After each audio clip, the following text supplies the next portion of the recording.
The sunlight spills through my kitchen window, painting the white marble countertops with a soft gold glow. It's Saturday, March 14th, 2025, my 38th birthday, and I wake to the rich, earthy scent of fresh coffee wafting from the machine. Nathan's doing, no doubt. My husband of 15 years always leaves these small gifts when he slips out early. I stretch, feeling the familiar ache of a good night's sleep, and smile at the thought of him plotting something sweet for today. After all, he's been my high school sweetheart, my steady hand through every storm, and he never misses a chance to make my birthdays special. I pad barefoot across the hardwood floor, the house quiet, except for the hum of the coffee maker. Davis Tech, our family tech company, has been our shared dream for a decade now, growing steadily from a scrappy startup into something solid, something ours. I pour a mug, the steam curling up like a promise, and let my mind drift to Claire, my younger sister. At 32, she's still my shadow, my confidant, the one who knows every secret I've ever buried. She's probably plotting with Nathan right now, giggling over some surprise. That's how it's always been. Us three, a perfect triangle. The phone buzzes on the counter, snapping me out of my reverie. It's Claire. "Happy birthday, Ellie," she chirps, her voice bright but rushed. "I'm heading to Mom's to help with the prep for your surprise dinner tonight." She pauses, then laughs.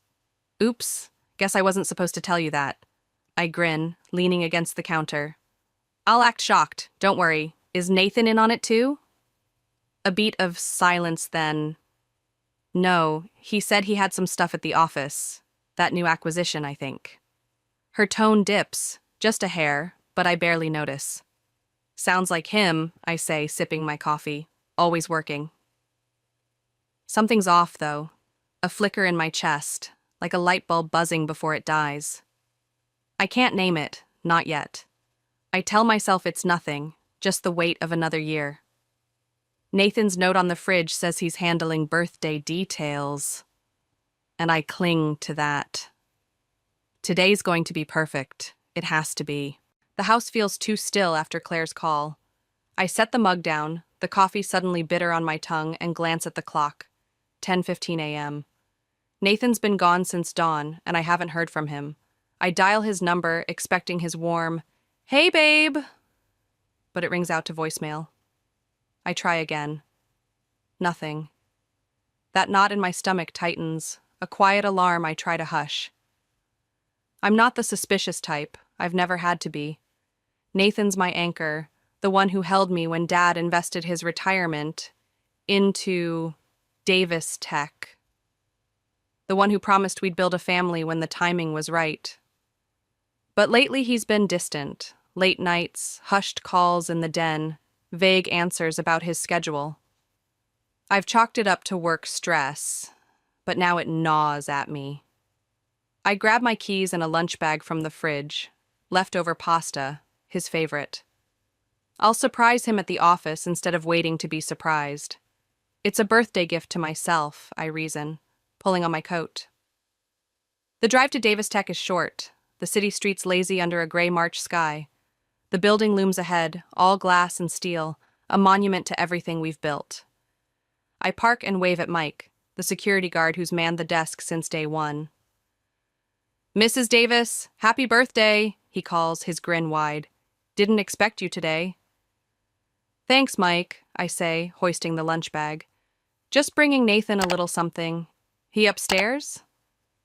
Mike's brow furrows, and my pulse stutters. "Mr. Carter? Haven't seen him come in, ma'am. His car's not in the lot." I force a smile, but it feels brittle. "Oh, must have missed him. What about Claire? She here?" He hesitates, then nods. "Her car's been here about an hour. Saw it when I did my rounds." My heart dips, a cold pebble sinking in still water. "Claire told me she was at Mom's. Why's she here on a Saturday?" "Thanks, Mike," I manage, heading for the elevator. The lunch bag feels heavier now, a weight I can't explain. I tell myself it's nothing. Claire probably stopped by for files, Nathan's just running late. But that flicker from this morning flares brighter, a warning I can't ignore. The elevator doors slide shut, and I catch my reflection in the mirrored wall. Eyes wide, lips tight. I don't look like the Eleanor Davis who woke up expecting a perfect day. I look like someone waiting for the ground to give way. The executive floor is silent, the hum of the air conditioning the only sound as I step off the elevator. My sneakers sink into the plush carpet, muffling my steps as I head toward Nathan's office. The lunch bag swings in my hand, a lifeline to the morning's optimism. But my chest is tight, my breath shallow. I'm about to turn the corner when I hear it, Claire's laugh, sharp and unmistakable, spilling from the conference room. It's the laugh she saves for late-night wine, for secrets shared on my couch. My feet slow, drawn to it like a moth to flame. The door's ajar, just a crack, but it's enough. Through it I see them, Nathan and Claire, tangled in a moment that rips the air from my lungs. His hands are in her hair, dark strands spilling over his fingers. Her blouse is half unbuttoned, a pale slash against the polished wood of the conference table, the same table where we landed our biggest client last month. Time slows, every detail carving itself into me. The curve of her shoulder, the flush on his cheeks, the way they fit together like they've done this before. The lunch bag slips from my grip, pasta containers hitting the floor with a dull thud. They jump apart, Nathan's face draining white, Claire fumbling with her buttons. "Eleanor," Nathan starts, stepping toward me. "This isn't—" I raise a hand, cutting him off. "Don't you dare say this isn't what it looks like." My voice is steady, a stranger's voice, while inside I'm screaming, a howl trapped behind my ribs. Claire's crying now, mascara streaking her cheeks. "Eleanor, I'm so sorry. We never meant for this to happen. It just did." Her words are a knife twisting deeper. I look at her, my sister, my best friend, the one who held me when my first love broke my heart, and feel nothing but ice in my veins. "How long?" I ask, the question flat, unyielding. They exchange a glance, and that's answer enough. 8 months, Nathan mutters, barely audible. 8 months, while I was in Seattle pitching investors, while I postponed kids for Davis Tech, while I trusted them both with everything I am.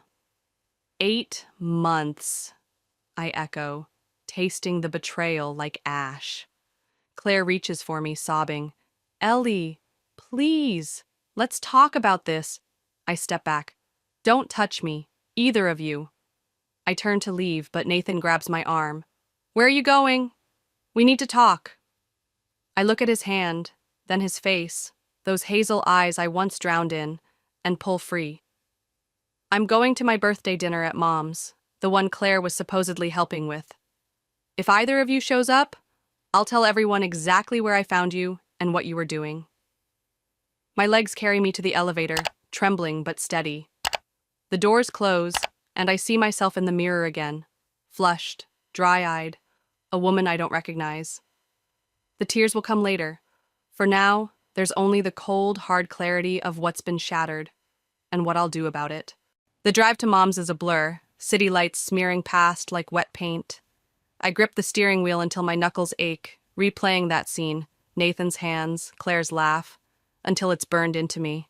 At the house, I paste on a smile as everyone jumps out yelling, "Happy birthday!"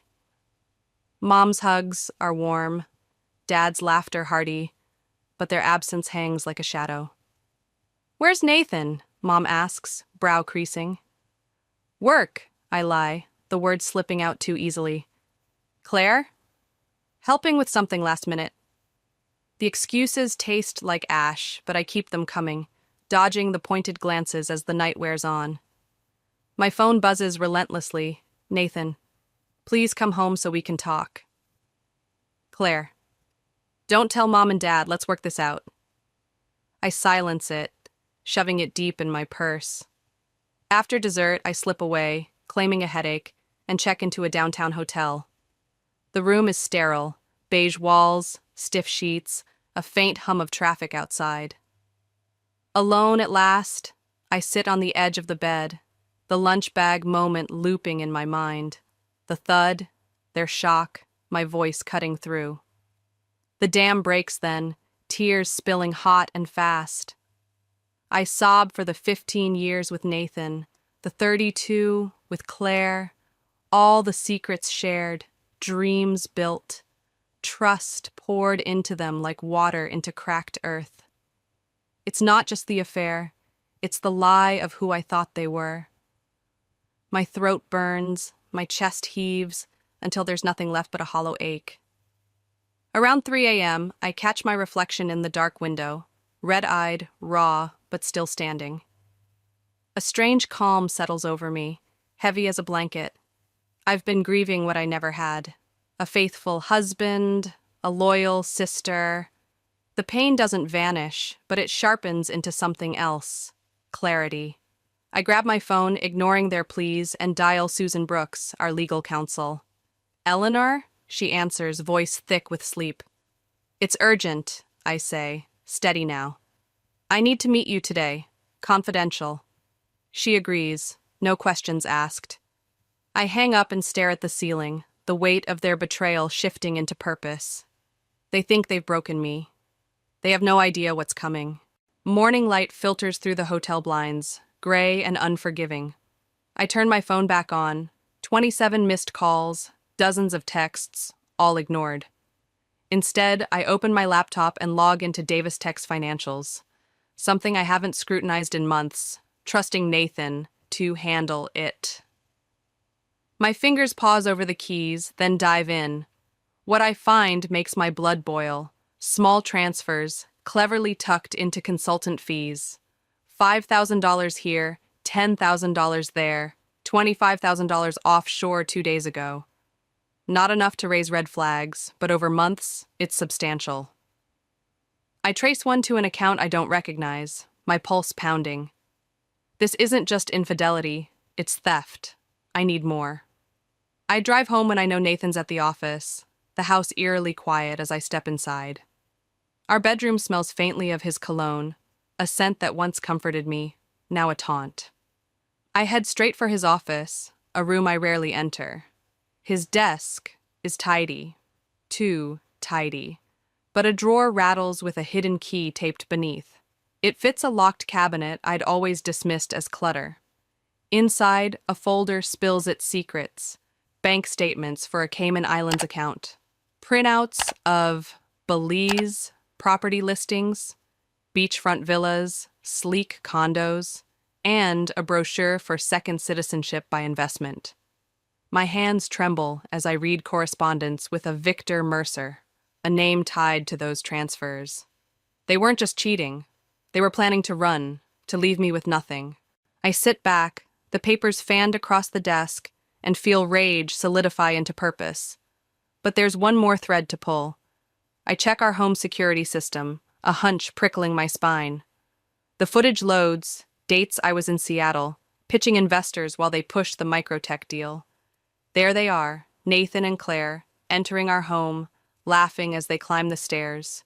In our bed, her head on his chest. In our kitchen, pouring my wine. The timestamps stretch back months, a catalog of betrayal played out in my own space. My stomach twists, but I don't look away. I download it all to a secure drive, erase it from the system, and pack clothes, documents, a photo of Mom and Dad from before this mess. The house isn't mine anymore. It's theirs, a stage for their lies.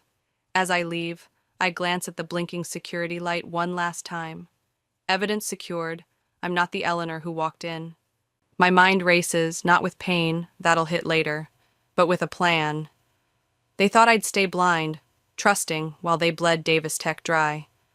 They've made a fatal mistake, underestimating me, and I'll use every shred of this to bury them. Back at the hotel, I meet Susan at her home that afternoon, laying out the folder's contents across her dining table. "These transfers," she says, peering through her glasses, "they're disguised as legit payments to shell companies. Serious fraud." Her eyes meet mine. "Are you sure about this, Eleanor?" "It's legal trouble for both of them." "I'm sure," I reply, voice unwavering. "But I need time. More evidence, airtight. Keep it quiet for now."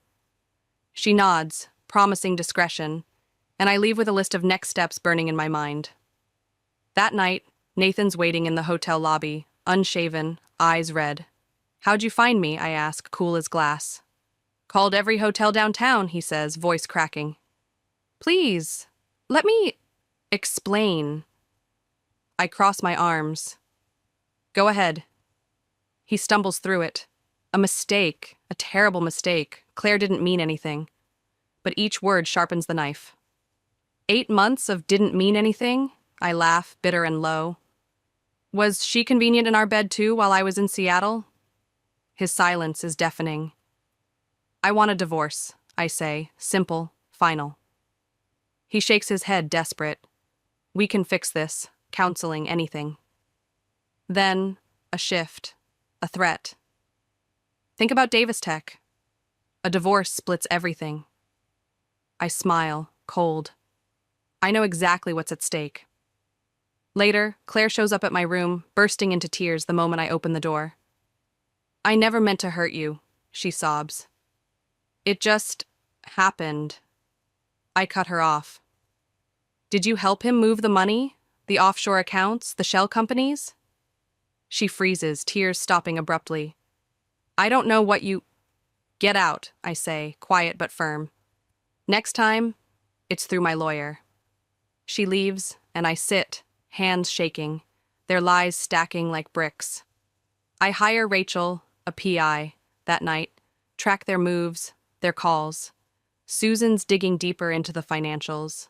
They think I'll crumble, fall apart, make a scene. They're wrong. I'm building something they'll never see coming.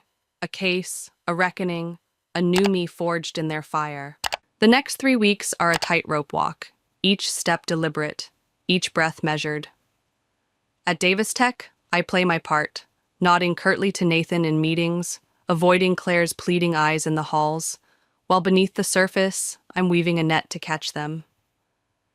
Rachel's reports come in daily, hushed meetings, late-night calls, their panic growing as I pull away. I pore over her surveillance, catching a gem one Sunday. Nathan and Claire at a hotel bar outside town, voices low but sharp. "She's filing for divorce," Nathan mutters. "We need to move faster." Claire's reply is tense. "What about microtech?" "We need that first." "It'll go through," he says. "Once it's approved, we move everything offshore." My jaw tightens as I listen. The microtech acquisition, Nathan's pet project, is their escape hatch, a chance to siphon millions during the merger chaos. I meet Susan and James, our board's steadiest hand and Dad's old friend, in secret that night. Spreading the evidence across Susan's table, bank records, Rachel's photos, the Cayman docs, I outline their plan. "They're counting on the board vote Friday," I say, voice calm but firm. "If it passes, they're gone with the cash." James's face hardens. "We should call the FBI now." I shake my head. "Not yet. We need the full scope. Let them think they're winning." Susan nods slowly. "Risky, but it could work. We'll need the board." Over the next days, I corner 6 of the 9 members one by one, sharing just enough, financial irregularities, not the affair, to secure their votes against microtech. They trust me, and I bank on that trust to spring the trap. Thursday night, I can't sleep, not from fear, but from a humming anticipation.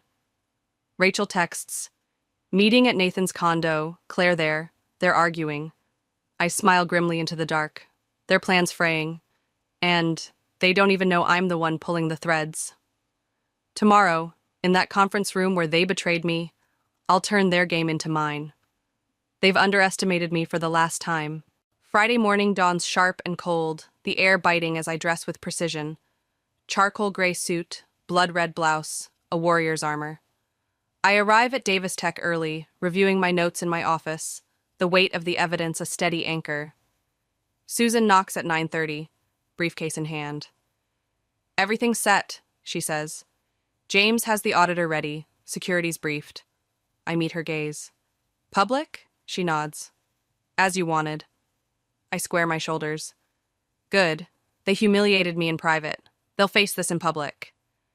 At 10 o'clock, the board files into the conference room, the same space where I found them 3 weeks ago. Nathan strides in, all false confidence, nodding to his allies. Claire lingers by the back wall, eyes darting, avoiding mine. I stand as they settle, voice cutting through the hum.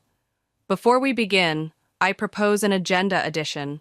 Nathan frowns. The schedule's full, Eleanor. This takes precedence, I counter, nodding to Susan. She hands out folders and I watch their faces shift. Shock, confusion, as they open them. Inside, bank statements, transfer logs, the auditor's report detailing $1.3 million siphoned through shell companies. What the hell is this? Nathan surges to his feet, face flushing. Fabricated nonsense. It's real, I say, calm as steel. Every transfer, every account, verified by an independent auditor waiting outside. Claire's gone pale, clutching the wall. Diana, a board veteran, turns to her. Miss Davis, are you in this too? Before she can stammer, I press on. The FBI's Financial Crimes Division agrees. They're eager to discuss your microtech plans, Nathan. The room tenses, eyes pinning him. He slams the table. This is absurd. She's retaliating over personal issues. James rises, voice grave. I've reviewed it all.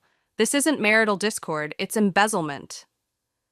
I nod to Susan, and the screen flares, hotel photos, their recorded bar talk, Cayman screenshots.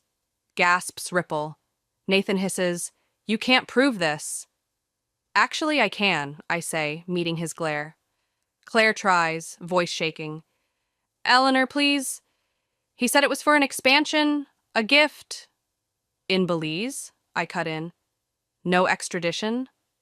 The board's comprehension dawns, personal and professional merging.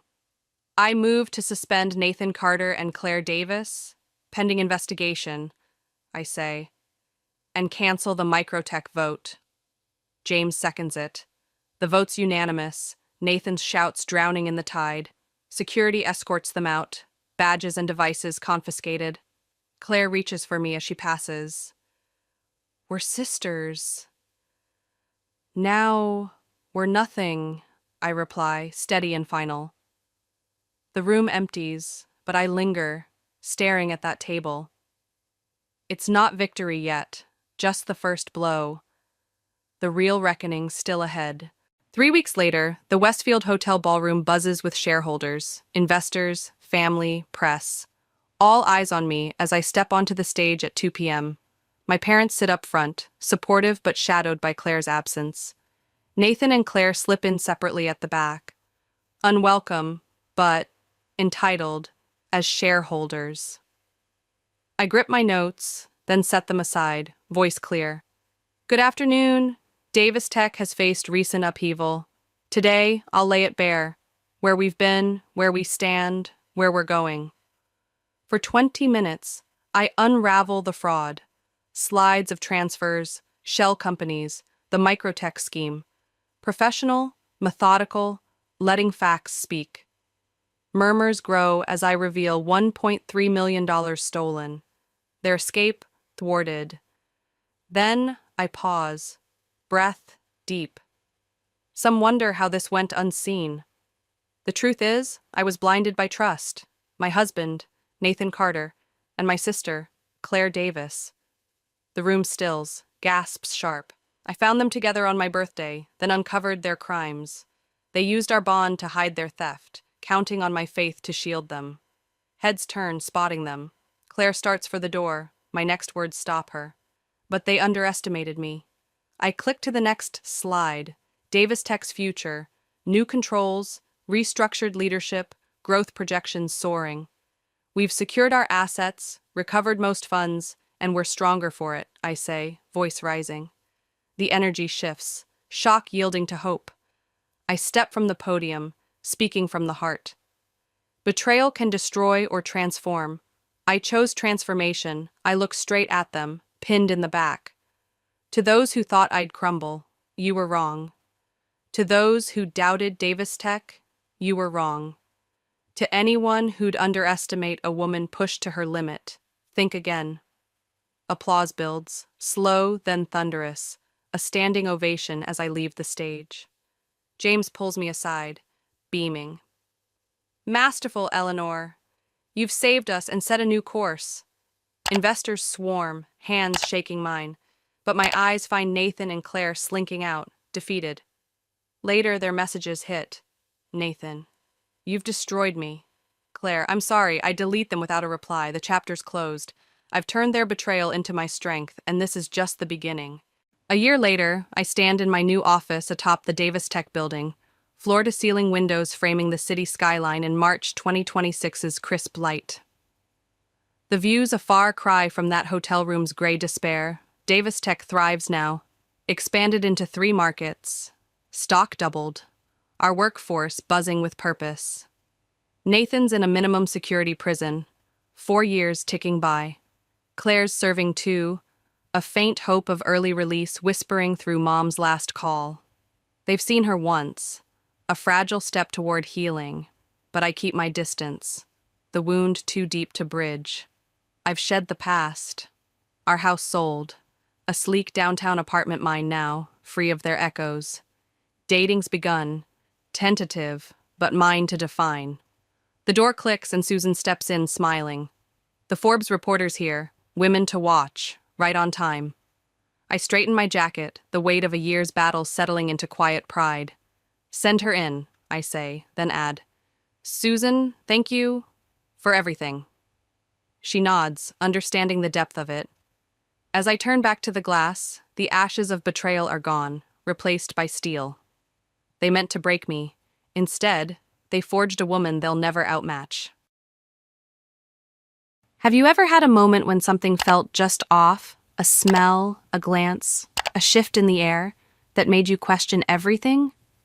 I had one of those moments that morning, sitting at Emily's dining table, the strange metallic aroma of the coffee swirling in my nose. It wasn't the typical scent of the morning brew that I had come to expect. No, this was different, unsettling, like it wasn't meant for me at all. I tried to push it aside, but the memory of similar incidents flooded my mind, each more unsettling than the last. It wasn't the first time I'd felt strange after a meal at Emily's house. I'd brushed it off at first, convinced I was just overly sensitive.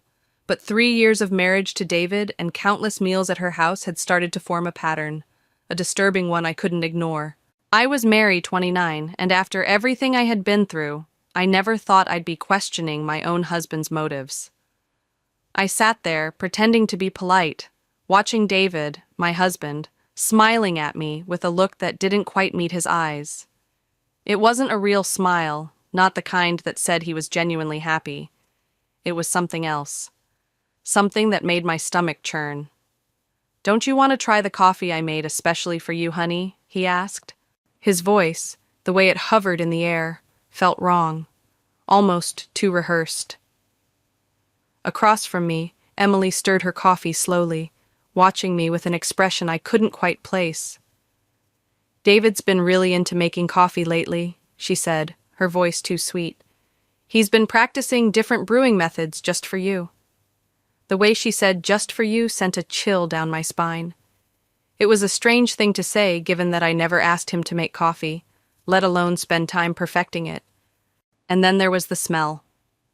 I glanced at the mug in front of me again, trying to push the unease down. I forced a smile, trying to seem normal, though inside I felt a growing sense of panic. The strange aroma from the cup lingered in my nose, reminding me of that time last month when I'd ended up in the emergency room after drinking tea at Emily's house. The doctors hadn't been able to explain my symptoms, nausea, dizziness, and confusion, but Emily insisted she made the tea exactly the way she made it for herself. I dismissed it at the time, convinced it was some strange coincidence. But now I wasn't so sure. My heart began to pound, and I felt a bead of sweat forming at my temple. "How thoughtful of you," I said, my voice tight with forced cheerfulness. My eyes met Emily's across the table, and I saw that flicker of something that didn't belong in her gaze. It was the same look I'd seen before, the one that made me question if there was something more behind the surface, something darker. I lifted the coffee cup, pretending to take a sip while my mind raced. The taste was just as I expected, metallic, bitter, but I couldn't place it. I set it back down, hoping no one would notice my hesitation. Emily and David exchanged a glance, just a flicker, but it was enough to confirm my suspicions. Something was wrong. I didn't know what yet, but I would find out. Trying to remain calm, I glanced at my phone. "Oh, would you look at that?" I said, standing up abruptly. "I need to make a quick call for work. Emily, would you mind if I use your study?" The words spilled out, rehearsed in my mind, but the real plan was in motion. As I walked past the table, I deliberately stumbled, causing my hand to brush against the cups. In the confusion of steadying myself, I switched the mugs. "I'm so sorry," I exclaimed, straightening up, forcing my clumsy persona. Emily waved it off with that tight, uncomfortable smile. "Just try not to break anything in the study." I nodded, trying to keep my pulse steady, and hurried away, my heart pounding. As I entered the study, I could still hear them at the table, the murmur of their voices faint, but enough to make my skin prickle. I took a deep breath, peering through the doorway, my eyes trained on Emily. She lifted the cup to her lips, and I watched, waiting for a reaction. My stomach twisted. I wanted to warn her, stop her, but I couldn't. Not yet. I needed to know the truth. Too many times I'd been sent to the hospital with inexplicable symptoms after meals with them. Too many times I'd felt humiliated and helpless, all the while being told it was just a coincidence, no more. This time, I was going to find out if all those accidents had been what they seemed. My mind raced through the past year, the strange stomach pains after breakfast at their house, the unexplained allergic reactions. It was all adding up, and I wasn't going to be the fool anymore. My hands trembled, but I stayed still, watching Emily's every move. She lifted the cup to her mouth. I felt a sickening knot in my stomach. Was this happening again? Would it end like last time, with me doubled over in pain, alone and vulnerable? Or would I finally get the answers I needed? I stood there, watching Emily take the first sip from the swapped mug. My heart thudded in my chest, each beat louder than the last. The seconds stretched into what felt like an eternity. A part of me wanted to rush over and stop her, but I couldn't. Not yet. I needed to see how far this would go, needed to confirm the sickening truth that had been lurking at the back of my mind for months. I could hear them talking quietly, but their words were just out of reach. Emily was shaking her head slowly, her fingers trembling as she set the cup down.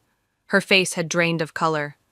"David," she said, her voice suddenly unsteady. "Something's wrong." Her eyes flicked nervously from him to the cup, and I saw it. The fear. The kind of fear that only comes when you know you've crossed a line that can't be undone. David, for his part, seemed unfazed at first, his casual demeanor almost too perfect.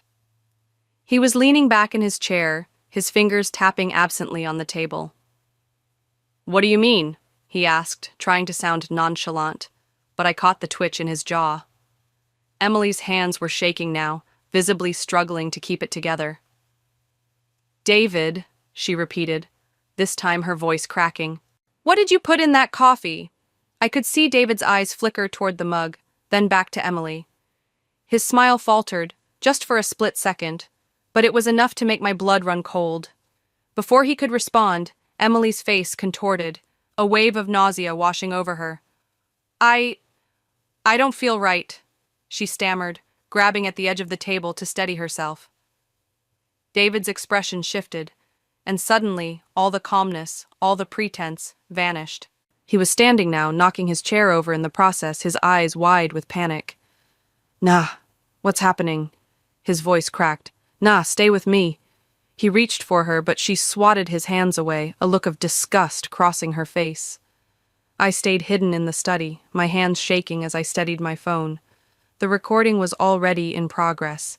I needed proof. This wasn't just a coincidence. This wasn't just an upset stomach. This was something far worse. "Nah, what did you do?" I heard him whisper, his voice thick with regret.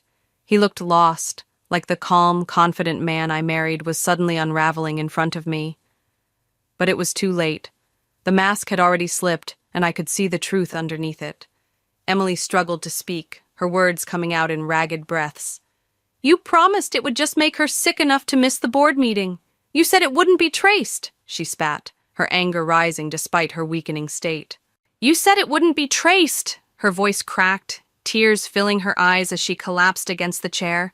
I stood frozen in place, my stomach churning. They had been trying to sabotage me. All this time, every single instance of illness, every unexplained reaction, it was all part of their plan. They weren't just trying to slow me down or make me sick for a day. No, this was deliberate. This was calculated. They had been trying to take me out of the equation entirely. The sudden realization hit me with a brutal force. The board meeting next week, the big presentation I was scheduled for, the one I had worked so hard for, had been the real target. And the only thing standing in their way was me. I felt the sting of betrayal deep in my chest, but there was no time for tears, no time for regret. I could already hear David's frantic voice, his pleas for Emily to calm down. It wasn't supposed to go this far, he said, his voice shaking. We just needed to slow you down. You were working too hard, Mary. You were taking all the big accounts. Emily said if we could just make you take some time off, you'd stop interfering with her plans. Time seemed to stretch endlessly as I processed his words. Emily? Emily had been part of this all along? My mind raced through everything, the endless accidents, the unexpected illnesses. It wasn't just carelessness, it was sabotage, a systematic effort to destroy me piece by piece. Finally, Emily, in her state of panic and exhaustion, turned her gaze to me, frozen in the doorway, hidden from their view. Her eyes locked onto mine, and for the first time I saw something that terrified me more than her cruel schemes. Fear. True, raw fear.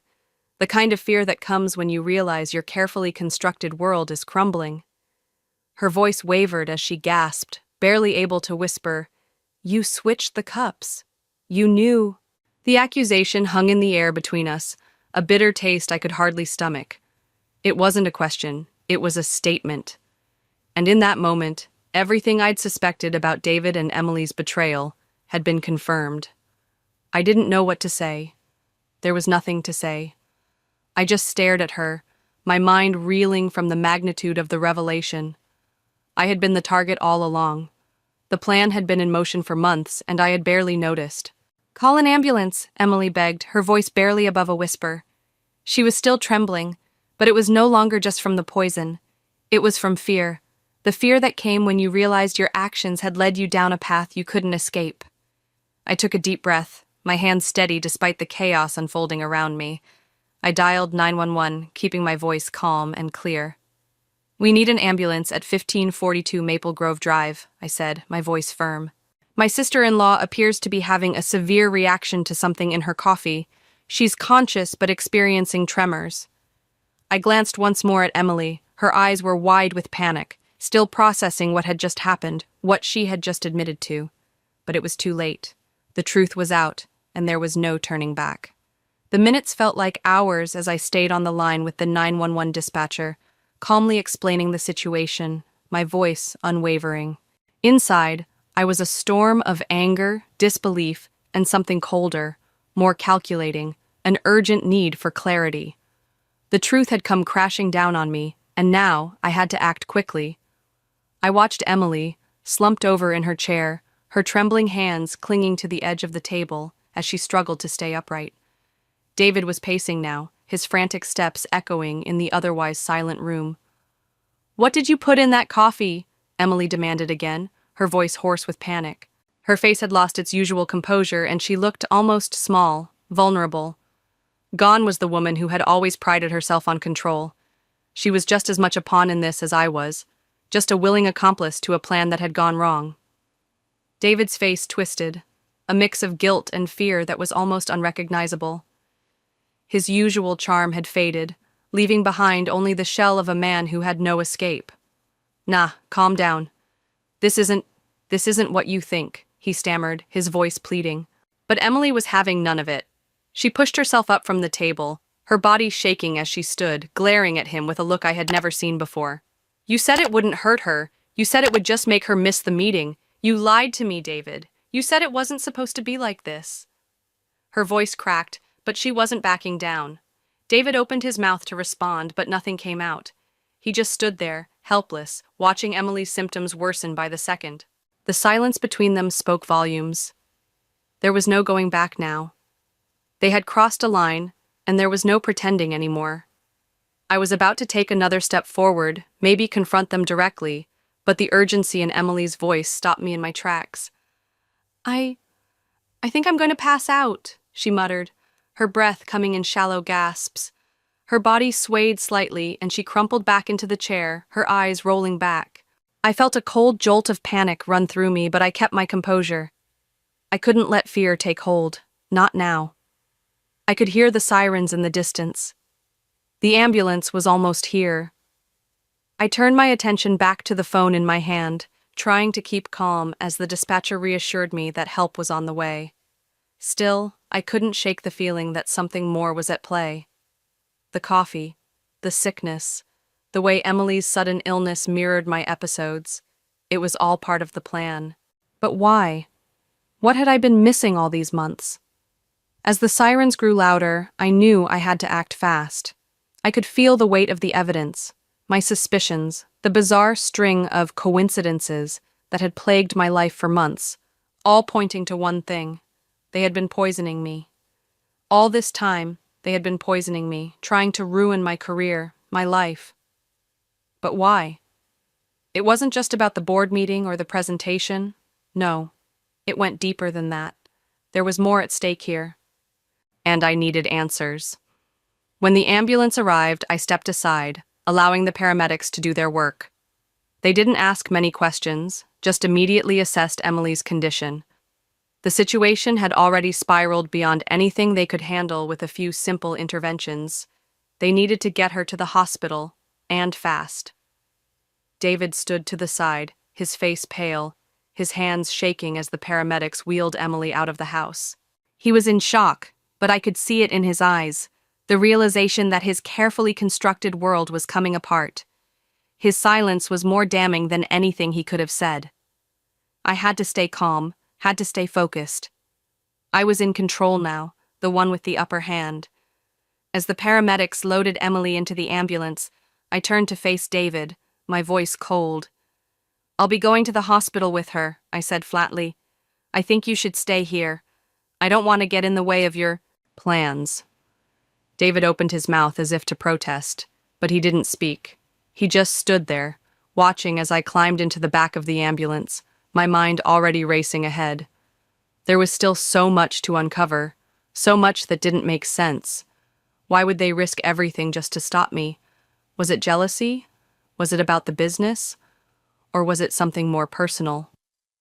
As the ambulance sped down the street, I stared out the window, the weight of everything settling over me.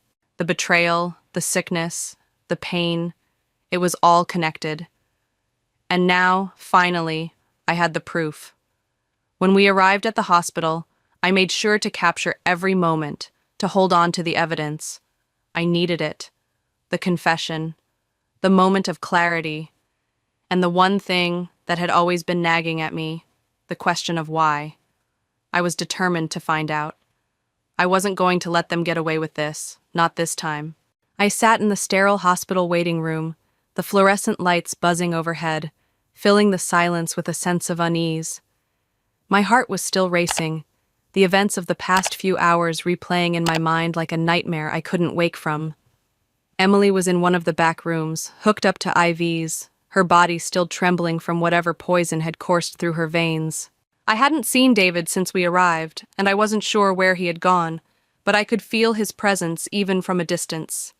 His silence, his fear, it was suffocating, and it didn't matter how many times I tried to push it away.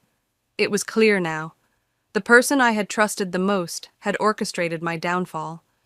The sound of footsteps interrupted my thoughts, and I turned to see a nurse entering the waiting area. She was followed by a doctor, tall, with graying hair and sharp eyes that immediately took in everything, the tension in the air, the tightness in my shoulders, the way I was sitting there, pretending to be calm when my world had just shattered. "Mrs. Bennett," she said, her voice professional but compassionate, "I'm Dr. Phillips. We've stabilized your sister-in-law, but we need to talk about her condition." I stood, feeling my knees go weak. I wasn't sure how much I could handle, but I needed to hear it. I needed to know. What's happening? My voice felt small and shaky as I spoke, but I forced myself to stay focused. Dr. Phillips looked down at the tablet in her hand, scrolling through Emily's medical records. We found concerning levels of toxins in her system, she began, her voice steady, but laced with something more serious. These aren't substances we typically see in food or drink. They're typically used in pharmaceutical testing. We'll need to run more tests to be sure, but it's clear that this wasn't accidental. The weight of her words settled over me like a lead blanket.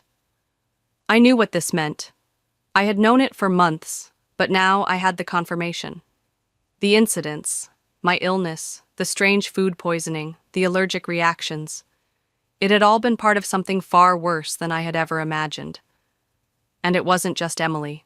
No, it was both of them. David, my husband, had been part of this. The thought made my stomach twist with a deep, gnawing pain, but I couldn't afford to break down now. I needed to stay strong. Are you saying she was poisoned? I asked, my voice steady despite the storm raging inside me. Dr. Phillips nodded. Yes, Emily's condition was caused by deliberate poisoning. We don't have all the details yet, but we'll know more once the tests come back. What I can tell you is that the substances in her system don't occur naturally in the food we eat. I closed my eyes for a brief moment, my mind racing back to everything I had endured over the past several months. The unexplained symptoms, the trips to urgent care, the strange reactions, everything pointed to the same thing. They had been poisoning me. David and Emily had been poisoning me, and now they had gone too far, targeting her in the process. This wasn't just about food. This was about something much darker, something insidious. I could feel my blood begin to boil as the reality of their betrayal settled deeper in my bones. I need to speak with her, I said, my voice more resolute now, though my insides felt hollow. I had to know the full truth, every twisted detail of their plot. I had already been recording everything on my phone, every word they'd said, every exchange. But hearing it from Emily herself, that would change everything. Dr. Phillips didn't hesitate. I'll take you to her, but just be aware, she's not doing well. She's in and out of consciousness, and it may take a while for her to recover. I nodded, not bothering to hide my determination. I had to face her, had to confront her. I needed to understand why they had done this to me, and more importantly, why Emily had been complicit. The woman who had once welcomed me into her family, who had seemed so kind and genuine, how could she have turned into someone capable of this? We walked down the hallway to Emily's room in silence, the sound of our footsteps echoing through the sterile corridor. When we reached the door, I hesitated for a moment, taking a deep breath before stepping inside.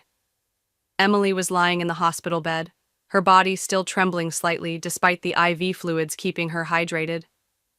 Her face was pale, and the usual fire in her eyes was replaced with fear and something deeper, regret.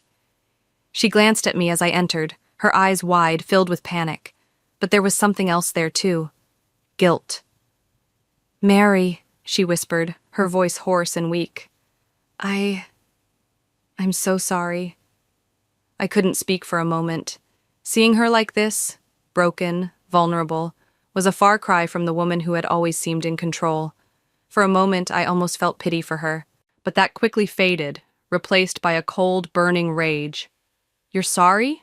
I asked, my voice barely above a whisper, but the words carried.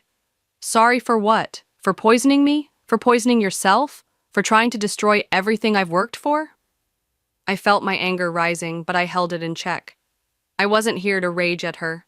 I needed answers. Her hand shook as she reached out toward me, her voice strained. It wasn't supposed to go this far. We didn't think you'd keep pushing forward, Mary. You were taking all the accounts. You were better than me. And David, She trailed off, her breath coming in shallow gasps. I leaned in, my eyes narrowing. David? He helped you? My heart felt like it had stopped in my chest. The last thing I wanted was to hear it from her, but I had to know. I had to hear the truth from the person who had been at the center of it all. Emily nodded weakly. He thought if we could just make you sick enough to stay home for a while, you'd miss the big presentation. He said it would keep you from taking over everything. I didn't want to. I never wanted this to go this far, but we were desperate. She paused, her face contorting with pain. I was just trying to keep my place. I never thought it would end up like this. The words hit me like a slap to the face. They hadn't just tried to ruin my career. No, they had been trying to take me down, to destroy everything I had worked so hard for. And now, here we were. The truth was finally out in the open, and nothing would ever be the same again. I don't care about your excuses, Emily, I said, my voice steady, though my heart was pounding in my chest. This wasn't about jealousy or competition. This was about trying to break me, and you almost succeeded. She looked at me, tears welling up in her eyes, but there was no pity in her gaze, only the fear that she had lost everything. I stood up, taking one last look at her before turning toward the door. I'm going to make sure you both pay for this, I said, my voice cold. I don't care how long it takes. You'll answer for what you did. As I left her room, I could hear her sobbing softly behind me, but it didn't matter anymore. The truth was out, and now it was time for me to get justice. The air in the hospital felt heavier than before, filled with a sense of finality and dread. As I stepped out of Emily's room, I couldn't shake the feeling that everything I had once known about my life had been turned upside down. The truth about David and Emily's betrayal hung in the air, suffocating me. But there was no time to dwell on the shock. No time to mourn the destruction of my marriage and family. I needed to keep moving forward. I needed to get justice. I stepped into the hallway, trying to steady my breath. The cool, sterile environment of the hospital had started to feel suffocating, almost like a prison. The fluorescent lights buzzed above me, and the hum of voices seemed too loud, too intrusive, as I made my way down the corridor toward the police officers who had arrived earlier. Detective Mendoza was standing near the nurses' station, talking to an officer in a low voice. As soon as she saw me, she motioned for me to come over.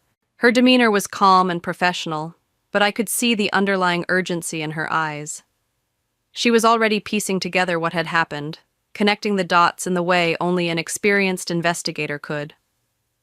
"Mrs. Bennett," she said, her voice steady, "we need to speak with you about what happened today. Do you have a moment?" I nodded, my mind still reeling from the conversation with Emily. The last thing I wanted to do was relive the details of their plan, but I knew it was necessary. I had to make sure that everything was on the record and that the pieces of the puzzle were put together correctly. "I'll make time," I said, my voice cool and controlled. Despite the chaos swirling inside me, I had to remain composed. For once, I couldn't afford to break down. Detective Mendoza led me to a quiet room down the hall, away from the bustle of the emergency department. I sat down across from her, my hands folded tightly in my lap. I could feel the weight of the situation pressing down on me, but I pushed it aside. I had been through too much to let it all slip away now. She took a seat opposite me, her eyes narrowing slightly as she studied me. "We've already spoken to Emily," she began. "She's in no condition to give a full statement, but we're getting pieces from her. What I need now is for you to tell me everything you know about your relationship with David and Emily, every detail, no matter how small." I nodded, taking a deep breath. It was time to lay everything out, to connect the dots for the police. "It started months ago," I said, my voice surprisingly steady. "It was small at first, just some stomach issues after meals at their house, or maybe some minor allergic reactions. But then it started happening more frequently. I'd feel sick after every meal, and it wasn't just normal food poisoning. Something felt wrong. I brushed it off at first, thinking it was just bad luck. But then I began to notice a pattern. I paused for a moment, letting the words sink in. I could feel the weight of everything I was saying, the accusations that were now out in the open. David always had an explanation. He'd say it was something I ate earlier or that I must be coming down with something. But the pattern didn't stop. It didn't make sense.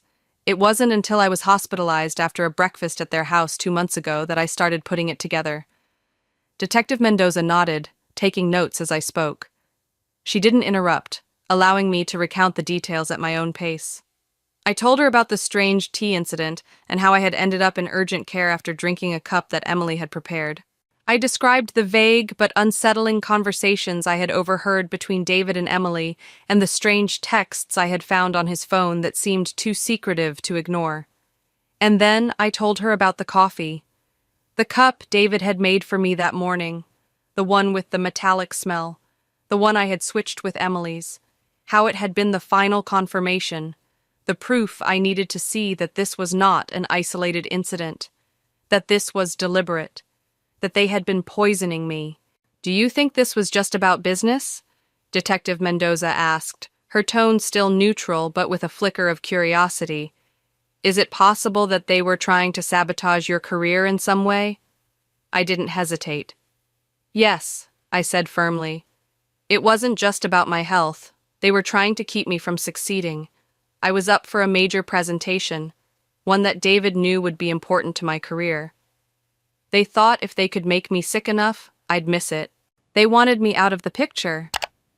Detective Mendoza nodded thoughtfully, her pen moving swiftly across her notepad. "And what about Emily? What's her role in all this? You said she seemed to be involved." I swallowed hard, the anger rising in my chest again. Emily was just as much a part of it as David. She played a key role in all of this. She was the one who kept pushing the idea of making me sick, of getting me out of the way. She was desperate to keep her place, to keep her spot in the family business. She didn't care what it took to make that happen. I leaned forward, my voice low but firm. "But this, what they did to me, this was beyond anything I ever expected from them. This wasn't just jealousy. This was a calculated, systematic attempt to break me. And now I know it wasn't just me they were targeting. They tried to poison Emily too, just to cover up their tracks, to make it seem like they hadn't been involved." Detective Mendoza looked up from her notes, her expression hardening. "You have proof, don't you?" I reached into my bag and pulled out my phone. I hadn't told Emily yet, but I had been recording everything. Every conversation, every slip of the tongue, every confession. I tapped a few buttons and the audio file began to play. David's voice came through the speaker, his words as clear as day. It wasn't supposed to go this far. We just needed to slow her down. Just enough to keep her out of the way. She was taking everything I worked for. The sound of Emily's voice was next, shaky but unmistakable. "You said it wouldn't hurt her, David. You said it would just make her miss the meeting, just enough to throw her off track." I felt a cold rush of satisfaction as the tape played, hearing the truth spill from their mouths. This was it. The evidence I needed. The confessions. The truth that would bring them down. Detective Mendoza paused the recording, her eyes narrowing as she looked at me. "This will help us build the case, Mary," she said, her voice firm. "But I need you to be ready. This isn't over. They'll try to deny it, to cover it up, but we'll make sure justice is done." I nodded, the weight of everything finally starting to settle in. The truth was out there now, in their own words, and nothing would ever be the same again. The next few days blurred together as the investigation moved forward. Every detail I had gathered, every conversation I had secretly recorded was carefully examined. It was a strange mix of relief and anxiety, relief that the truth was finally out, but anxiety about what lay ahead. David and Emily were still out there, and I had no illusions about their willingness to fight back, to deny everything. They had always been so careful with their manipulations, their lies. Now, though, they were caught in their web, and I had a front-row seat to watch it unravel. Detective Mendoza kept me updated regularly, her voice steady, even when the news she delivered was anything but reassuring. The toxicology reports from the hospital confirmed what we already knew. Emily had been poisoned with a combination of chemicals that weren't just dangerous, they were deliberate. And there was more, much more. David's involvement was becoming clearer by the minute. Police had seized his phone records, his email account, and even access to his work computer. And with every new search, more incriminating evidence came to light. The most damning discovery came when investigators found a series of encrypted files on David's laptop, meticulously detailing the substances he and Emily had been using to make me sick. The files were shocking, listing dosage amounts, the timing of their attacks, and even their success rates. They had been experimenting, testing different ways to weaken me without causing fatal damage, all while keeping up the facade of their concern. The worst part was that the documents weren't just about me, they were also about Emily's business and her competition. She had been so desperate to maintain her position that she had been working with David to eliminate anyone who threatened her. I was the first, but I wasn't the last. As I read the files in the sterile, quiet room of the detective's office, the full scope of their conspiracy hit me like a punch to the gut. I thought back to the countless accidents I had experienced. The tea, the breakfast, the coffee. They weren't random. They were part of a long, calculated effort to take me down, to erase me from their lives, to make sure I would never succeed. They had planned it all, from the timing to the method. It was chilling to realize just how far they were willing to go. Then came the texts, an entire string of messages between David and Emily. At first, they seemed innocuous, but after everything I had uncovered, I could see the coded language beneath their words. One exchange stood out in particular. David: "She's getting stronger. Might need something more next time." Emily: "We can't go too far, David. Just enough to keep her from the big meeting next week." David: "I've got a stronger mix this time. She won't make it." I stared at the screen, my hand trembling as I read the words over and over. The chilling realization hit me again. They had been planning my downfall for months, and they were willing to go to any lengths to make sure I lost everything. The pieces were all falling into place. David had not only been the one to put the poison in the coffee that day, but he had also been orchestrating every step of the plot. Emily had been complicit from the start, working alongside him to ensure I wouldn't succeed. They had been using their positions in the family, their influence, to manipulate the situation and make sure I was kept in the dark. The worst part was, they had tried to make me feel like I was losing my mind. They had used subtle, calculated tactics to gaslight me, to make me second-guess myself. Every accidental illness, every unexplained trip to the hospital, every time they smiled at me with that false concern, it had all been part of their plan. But now the truth was undeniable. The investigators had everything they needed. And as I sat there in that cold, impersonal room, I realized something. I wasn't the victim anymore. I had turned the tables. I had gathered the evidence. I had watched them unravel piece by piece as they tried to cover their tracks. Detective Mendoza walked into the room, breaking my thoughts. "We've got the files, Mary," she said, her voice firm. "We've got everything we need to bring them in. It's all right here." She pointed to the stack of documents on the desk. "And we'll be charging David with attempted murder, conspiracy, and a few other things we're still sorting out. Emily, too." The weight of her words didn't sink in immediately. For months, I had lived in fear, unsure of what was happening to me, unsure of who I could trust. And now, I had the power to see this through to the end, the power to make sure they paid for everything they had done.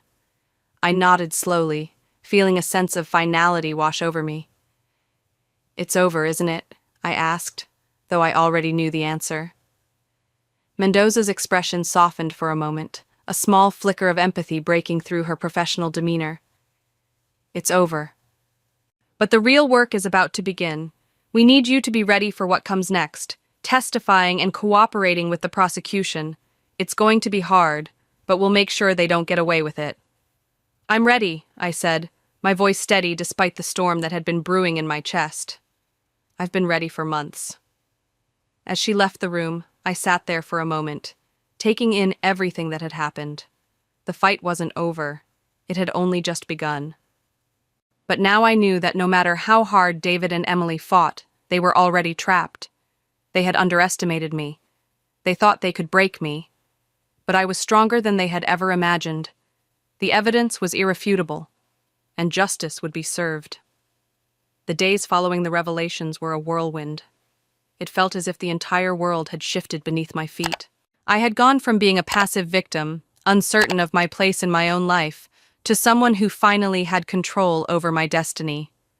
But despite the mounting evidence, despite the cold certainty that David and Emily's lies had been exposed, there was still one thing left to do: confront them. The trial was looming, and while I had already been interviewed by the police and the prosecution, there was still an emotional weight that lingered. It wasn't just about the courtroom. It was about facing them, looking them in the eyes, and seeing the faces of the people who had betrayed me. The phone call came late one evening. David. The call I had been dreading. When I saw his name flash across my screen, I didn't hesitate. I answered it, knowing this would be the final moment before everything came crashing down. "Mary," his voice came through the line, low and shaky. "Can we talk?" I didn't reply immediately. I wasn't sure what I could say. I wasn't sure if I even wanted to hear his excuses. But I took a deep breath, knowing this was part of the process. "What do you want, David?" There was a long pause on the other end of the line before he spoke again. I need to explain. You don't understand. It wasn't supposed to go this far. It wasn't supposed to be like this." His voice was frantic, almost pleading. I let out a bitter laugh, feeling the anger well up inside me again. "You're right about one thing, David. It wasn't supposed to go this far. You and Emily thought you could break me, manipulate me, but you didn't count on me fighting back." I could hear the panic in his voice as he tried to explain, but I wasn't interested in hearing him rationalize his actions. "You've hurt me in ways I never thought possible," I said, my voice calm, though the rage simmered underneath. "You and Emily, you've poisoned me, sabotaged my career, my health, and now you want to explain yourself? After everything?" He was silent for a moment, and when he spoke again, his tone had shifted. There was something darker in it. "I'm sorry it had to come to this, but you don't understand, Mary. I did it for us, for you. I was trying to protect you."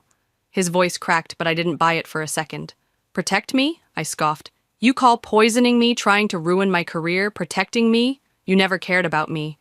You were always more concerned about yourself, about keeping your little empire intact. You and Emily were so desperate to keep your control, to stop me from getting ahead, that you were willing to go to any lengths to destroy me." David's voice was barely a whisper. "I never meant for you to get hurt, Mary. I just wanted to slow you down." I felt a surge of bitterness rise within me.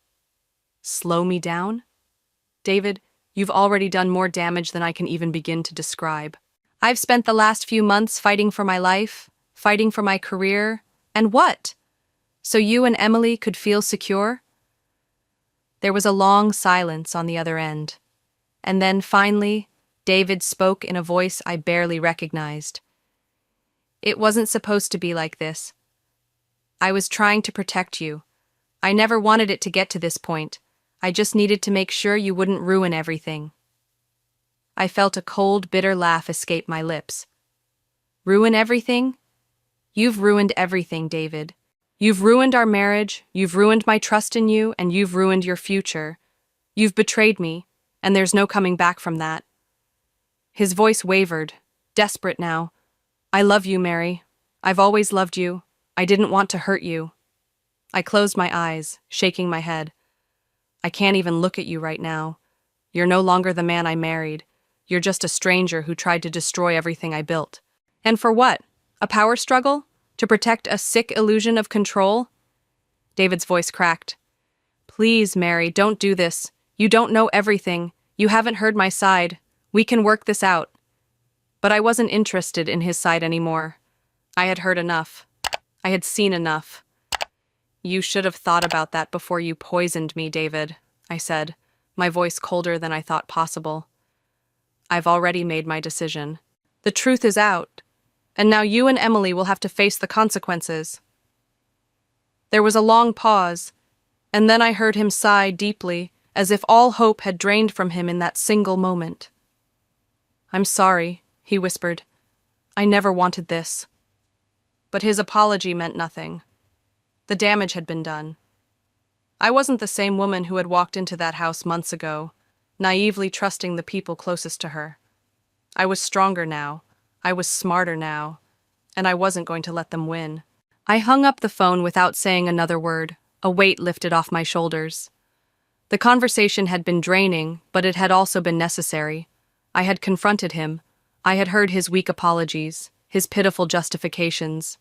And now it was time to move forward. The next morning, Detective Mendoza called. "They've been arrested, Mary, both of them. The charges have been filed." I felt a strange sense of calm wash over me. This was it. The end of one chapter, and the beginning of another.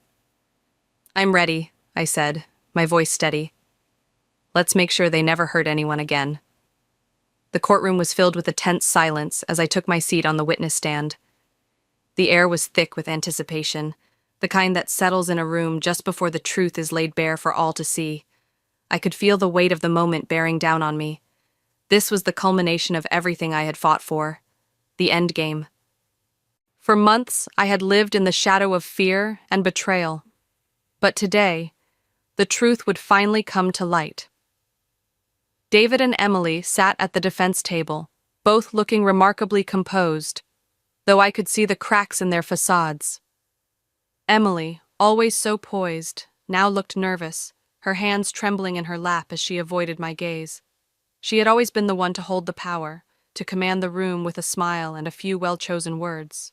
But today, she was nothing more than a defendant, her carefully crafted image crumbling before the court.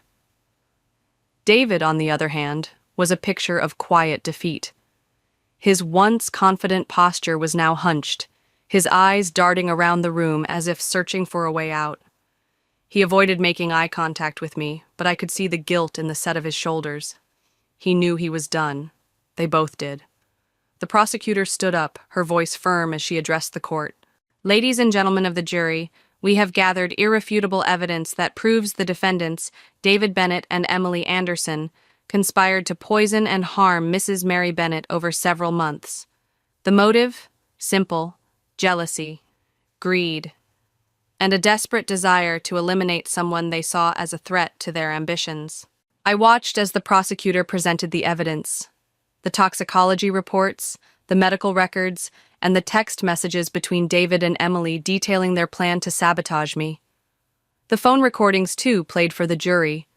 David's voice, almost pleading, as he tried to justify his actions. "It wasn't supposed to go this far," he had said. "We just needed to slow her down." The words echoed in the courtroom, and I felt the sting of them once more. But this time, they didn't have the power to hurt me. They were just words. Empty, hollow words. Words that had no power over me anymore. The prosecutor called several expert witnesses to the stand. They explained the toxins found in my system and Emily's, the deliberate nature of the poisoning, and the clear intent to cause harm. Each expert's testimony painted a picture of a well-orchestrated plot, months of planning, careful execution, and the unyielding belief that they could get away with it. But they hadn't counted on one thing: me. I refused to be their victim. When it was my turn to testify, I stood up slowly, my hands clammy but my resolve unwavering. I had rehearsed this moment in my mind 1,000 times, but now that I was here, I couldn't help but feel a pang of nervousness. This was it, the moment where I had to look David and Emily in the eye and tell the world what they had done to me. I took a deep breath and faced the jury.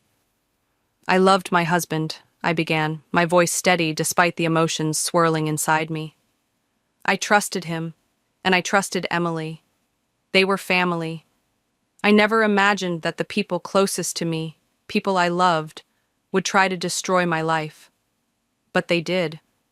They poisoned me and tried to ruin my career, and for what? So they could keep their power. So they could keep me from succeeding." I paused for a moment, the weight of my words sinking in.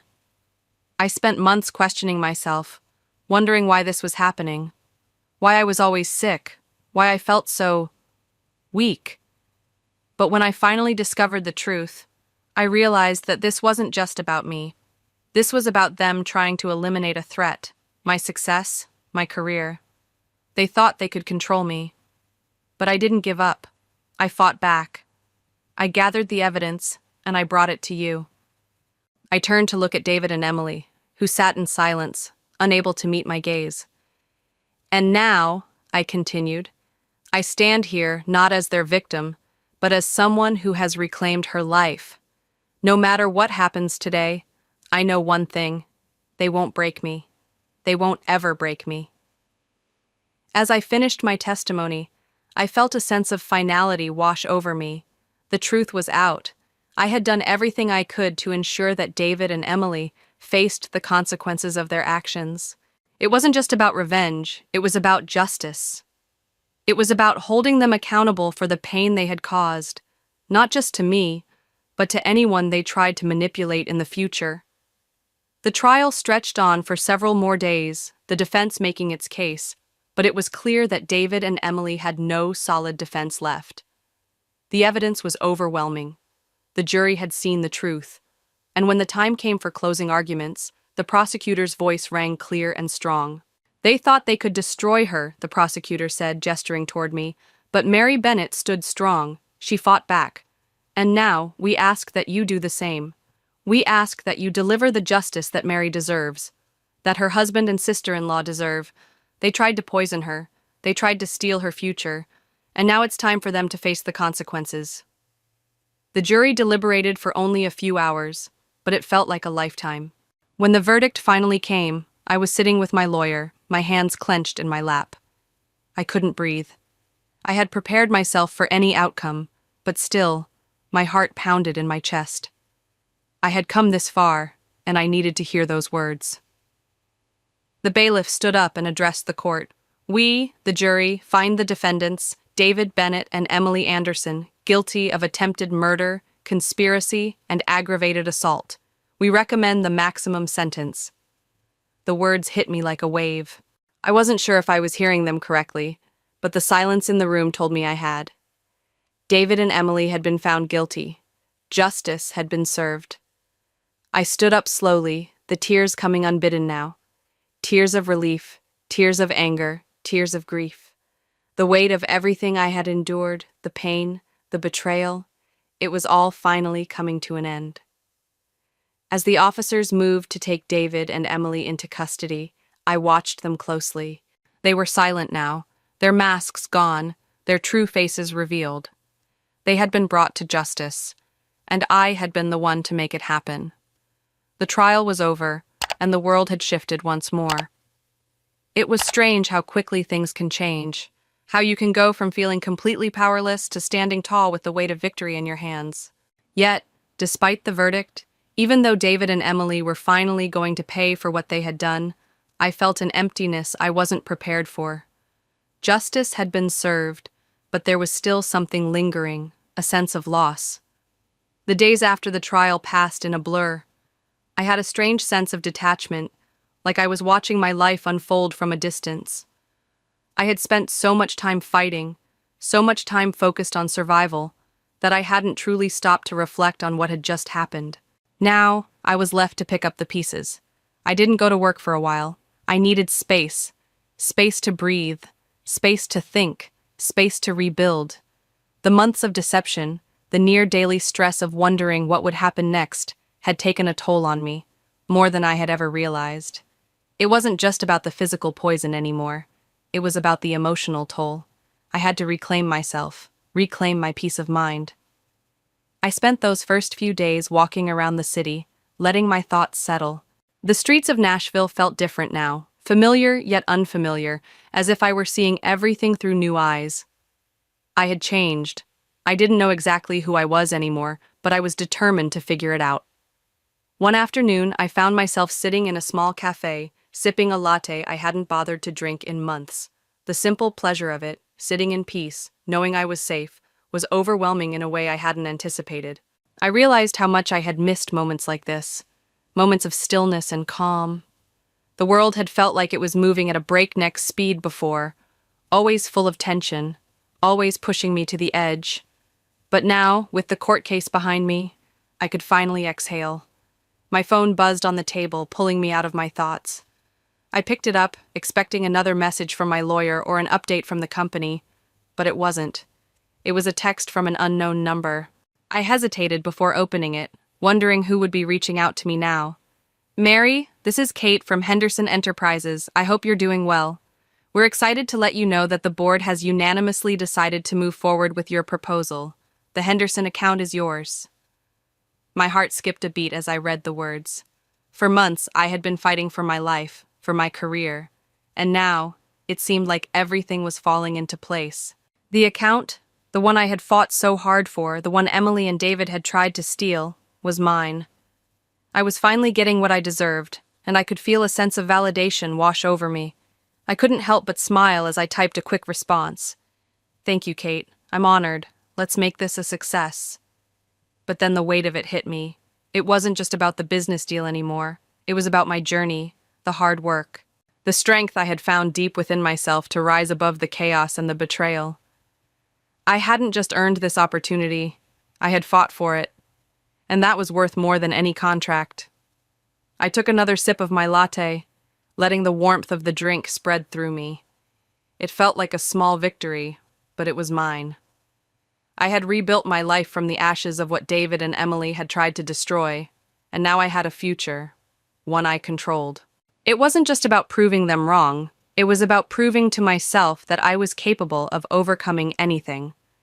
The next few weeks were a blur of meetings, phone calls, and strategy sessions. But this time, it was different. This time, I wasn't just going through the motions. I was thriving. I was in control of my career, my future, and my life. The fear that had once held me back, fear of failure, fear of what might happen next, was gone. I also found myself reconnecting with the people who truly mattered. My friends who had been there for me through the darkest days were my support system now. I spent more time with them, letting myself enjoy simple moments of laughter, of friendship. I needed to surround myself with people who cared about me, people who could remind me that I wasn't alone. One evening, I met with Rachel, a close friend from college, at a local bar. We talked about everything, the trial, the work, the future, and for the first time in what felt like forever, I found myself laughing. I wasn't just surviving anymore, I was living. "Mary, I'm so proud of you," Rachel said, taking a sip of her drink. "You've been through so much, and look at you now. You're unstoppable." Her words struck a chord deep inside me. Unstoppable. That's exactly how I felt. I had faced the worst betrayal a person could imagine, and I had come out stronger on the other side. Nothing would ever break me again. As the evening went on, I realized that the real victory wasn't about the lawsuit or even about the Henderson account. It was about reclaiming my power. It was about learning that no matter what happened, I could handle it. I was capable. I was stronger than I had ever realized. And as I walked home that night, the cool Nashville air wrapping around me, I felt the quiet satisfaction of someone who had won more than just a battle. I had won my life back. And no one could take that from me. It had been a year since the trial, and as I stood in front of a crowded room at the Nashville Business Leaders Conference preparing to give my keynote speech, I couldn't help but feel a sense of irony. A year ago, I had been a woman on the verge of collapse, betrayed by the people I loved most, and uncertain of my future. But today, I was standing on top of a mountain of achievements, personal and professional. The crowd before me buzzed with anticipation. I was about to speak to some of the most influential business leaders in the region, all of whom had once looked at me with skepticism. I had earned my place here, not by chance or by favoritism, but through my hard work. And that knowledge filled me with a quiet, resolute confidence. The irony wasn't lost on me. Emily and David had tried to ruin my career, my life. They had tried to poison my future, both literally and figuratively. But now I was standing before an audience that would hear my voice and my story and understand exactly what it meant to overcome adversity. As I approached the podium, my eyes scanned the crowd.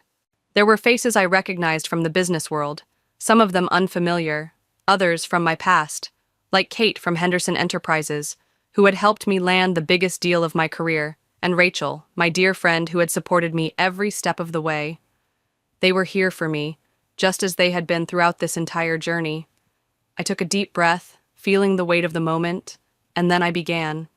Success isn't just about talent or hard work. It's about integrity, I said, my voice firm, projecting to the audience. It's about building relationships based on trust, and when those relationships are tested, it's about standing strong. Sometimes the biggest threats to our success come from those closest to us. But surviving those challenges, coming out stronger on the other side, that's where true success lies. The words felt true as they left my mouth, and I knew they weren't just for the crowd. They were for me, too. I had spent so much of the last year in a state of survival mode, fighting for my life and my future. But now, it was time to thrive. It was time to move beyond the pain and embrace the success I had earned. I glanced down at the notes in front of me but didn't need them anymore. The speech was flowing from me effortlessly now, a reflection of all I had learned during this ordeal. The most important lesson I've learned over the past year is that sometimes our greatest strength is our ability to rise from the ashes, to rebuild when everything seems lost, and to hold our heads high, no matter what others may try to do to us. As I spoke, I could see the faces of the audience shift. There were nods of agreement, a few people even scribbling down notes. The words were landing, and I felt a deep sense of pride. This was no longer just about the business deal. This was about something much deeper, the lesson of resilience, the power of self-belief, and the importance of rising above the challenges life throws at us. By the time I finished, the room was silent for a moment, and then the applause began. It started slowly, but soon it was a steady crescendo, filling the room with a wave of energy. I stood there, my heart pounding in my chest, feeling a rush of emotions, relief, pride, and an overwhelming sense of peace. This was the moment that would mark the end of one chapter and the beginning of another. Later that evening, I received a message from Kate at Henderson Enterprises. "We're thrilled to have you on board. This is just the beginning, Mary. Let's make it count." The message was a confirmation of everything I had worked for. The Henderson account had been the key to many more opportunities, and now, with the business world taking notice of my success, I was on the path I had always dreamed of. But this time, it wasn't just about proving my worth. It was about embracing my power and my strength and realizing that I could shape my future. As I stood on the balcony of my hotel room that night, overlooking the glowing skyline of Nashville, I thought back to everything that had led me here. The betrayals, the lies, the poison. It had all been part of the journey. And while I wouldn't wish it on anyone, I knew that those dark moments had shaped me into the person I am today, the person I had always been capable of becoming. Success was no longer just a goal. It was a reflection of my perseverance, my growth, and my refusal to be broken. The truth had come out. The people who had tried to destroy me had been held accountable, and now I was free. Free to live my life on my terms. I smiled to myself, feeling a sense of peace that I hadn't known in a long time. The future was bright, and I was ready for whatever came next. Through everything I endured, I learned that resilience isn't about avoiding hardship, but about how you respond to it. Life isn't always fair, and people we trust may betray us, but that doesn't define us. What defines us is how we rise after we've been knocked down. The pain, the betrayal, the uncertainty, it all became a powerful catalyst for growth. I now know that no matter how dark things may seem, I have the strength within me to fight back, to rebuild, and to never let anyone or anything steal my power again. The lesson is clear. My future is in my hands,